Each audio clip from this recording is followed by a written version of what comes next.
In this section, we're going to be looking at how to understand double integrals, and the easiest way to understand them, I think, is to go back and see them as a generalization of volume by slices.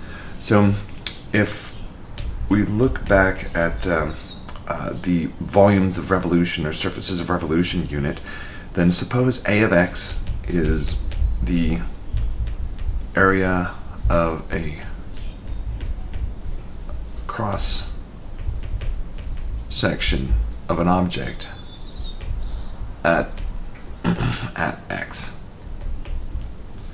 Then the volume is going to be the integral of the area as we go through the object. So suppose the object starts at A and ends at B, then we have something like this, right?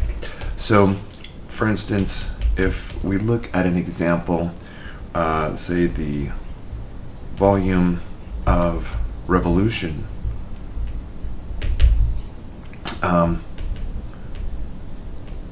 formed by rotating the curve of the square root function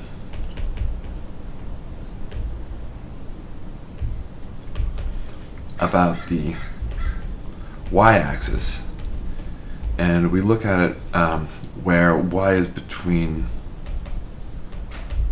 0 and 1. Okay, so we've got, let's see, so here's z on the vertical and y on the horizontal, and here's our curve. We're going from 0 to 1, and we're going to rotate it around, well, that looks like a G. There we go. We're going to rotate it around the horizontal axis. Then what does that look like? Okay, so when it comes out, it's going to be this guy.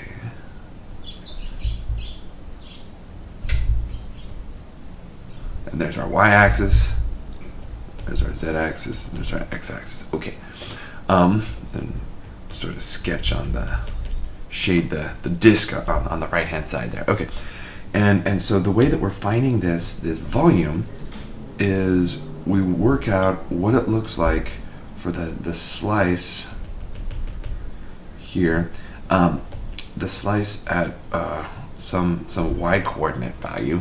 If we fix y just for a minute, we look at that trace there, then we see, oh, that cross section, because we did a revolution, that cross section is going to be a disk, right? So all we need to know is what is the area of that disk as a function of y, and say, oh, well, it's going to be pi times that function value squared. And since that function was a square root, since I chose a simple example, the area of the slice at y is just pi times y. So then we can set up the expression for the volume of this object as being the integral from 0 to 1 a of y dy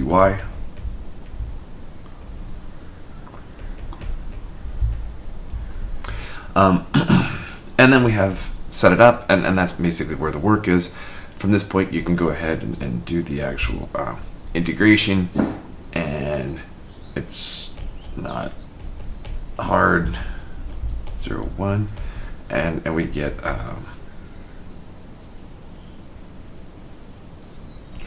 pi times 1/2, so pi over 2. Okay, so now you can ask yourself, what if this wasn't a volume of revolution? What if we,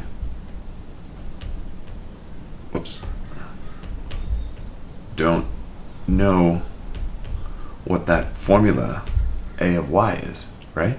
So, I mean, suppose we didn't know the formula for the cross section of this circle back in this particular case. Well, then we could go and we could take this diagram here and inspect it a little bit further and say, okay, so here we are. I'm going to draw a little axis for it here. So here's a picture of that slice as seen from this directly. So this is inside the slice at that particular y coordinate, and we could work out what this area is by using calculus just in this little particular slice here. So in particular, this curve across the top here,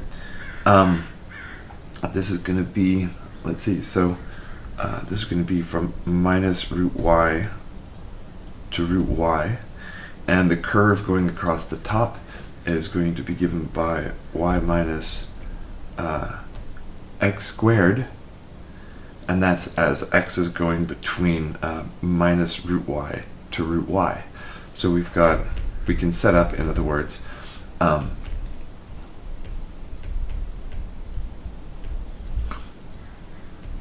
formula for this cross-sectional area using integral calculus again, and we end up getting that formula that we had before.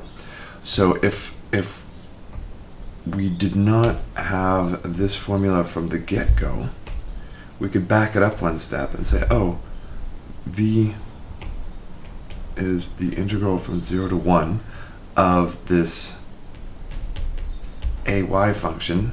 And where do we get that?